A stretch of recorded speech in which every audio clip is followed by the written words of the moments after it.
AT&T is having a rough day. A massive breach just occurred. Almost every AT&T customer just had some amount of data leak. The reason for it is surprising. Surprising enough that I'm here on my day off to talk about it because, this is not a good one. This is terrifying, and I want to break down why. AT&T says criminals stole phone records of nearly all customers in a new data breach. Yeah. Thankfully, the records themselves aren't too bad. As specified in the article, it isn't like your actual texts or phone calls. They don't have that recording data. The thing that is being shared here is the records. So who you called and who you texted, which numbers are things being sent to and from. That should all effectively be considered public data now because it's in the hands of people that can do a lot of things with it, most of which are probably not going to be good things. This is terrifying. But how did this happen? Shouldn't a company like AT&T have their stuff relatively buttoned down, especially since they had a breach in March earlier this year? The reason, as said in this article from TechCrunch, is Snowflake.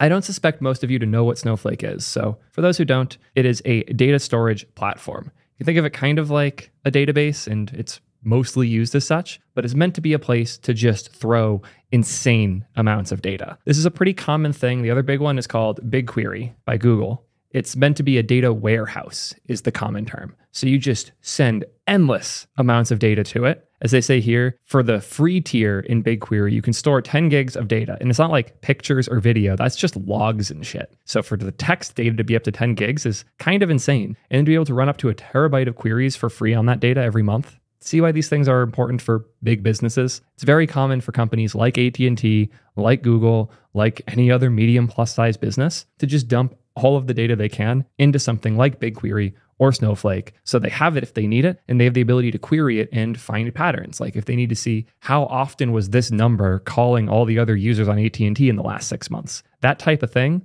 very easy to do in Snowflake, not fun to do otherwise. As such, Snowflake had a lot of their data. The other thing to know about Snowflake is that it's not like they're installing it in their AWS. Most businesses use a service like AWS, which if you're not a programmer and you're here, AWS is the hosting platform by Amazon that basically most of the internet uses nowadays. It's just a way to have an enterprise-ready, scalable set of servers and data and whatever else you need in order to build the services, build the websites, build the things you want to build. So AWS, obviously, when it is set up, it's set up in a very secure way. They effectively mandate having two-factor authentication now. Your username isn't a traditional username. It's usually a randomly generated number. Getting into an AWS account, even as a user of AWS, is not necessarily the easiest thing, but that's kind of good because if all of your servers, all of your data, all of your business lives on AWS, the likelihood of somebody else getting in is much lower. The most notable thing about Snowflake is that it is not AWS. They are trying to build a competing product on the data side. And as such, they have their own authentication, their own platform, their own everything. And based on Snowflake statements, it seems like the compromise was somebody getting into an employee's account. Not a Snowflake employee's account, but an AT&T employee's Snowflake account.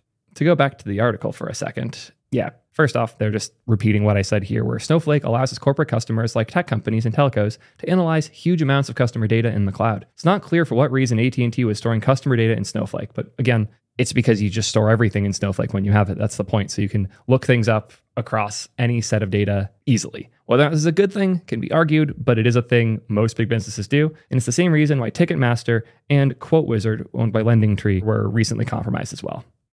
And as I was saying before, Snowflake blamed the data theft on its customers for not using multi-factor authentication to secure their Snowflake accounts. That's terrifying. The fact that there could be data that has anything that a user might not want to have leaked, that it's accessible through an account that doesn't have a check beyond a password, especially if users are setting those passwords themselves, that is just a disaster waiting to happen. This is, again, one of the things I think AWS does pretty well. They make it very hard to sign in without some level of additional authentication. They push heavily that you have a thing like a YubiKey, which you plug into your computer and have to touch in order to authenticate. So it's not just a password. Or, the classic, you open up the app and it says, oh, do you want to sign in here? Sure. Or you copy a 6-digit code, all the two-factor auth type things. Seems like Snowflake doesn't push those particularly hard. Otherwise, we wouldn't have seen 3 different big businesses be compromised in this way. And it's not like most of the employees have it on, so they're good. All it takes is one account being compromised for all of this stuff to become a massive, massive disaster. And man, do I feel bad for whichever employee had their account compromised, because I'm sure AT&T will be going after them directly, which sucks because it's not their fault. AT&T should have configured Snowflake in a way that no user could have a lack of two-factor, and Snowflake should be configured in a way where big businesses can't have a user in them that isn't signing things with two-factor authentication. This is why stuff like passkeys are so important. This is why things like biometric auth and having your business make sure that your SSO patterns and your authentication methods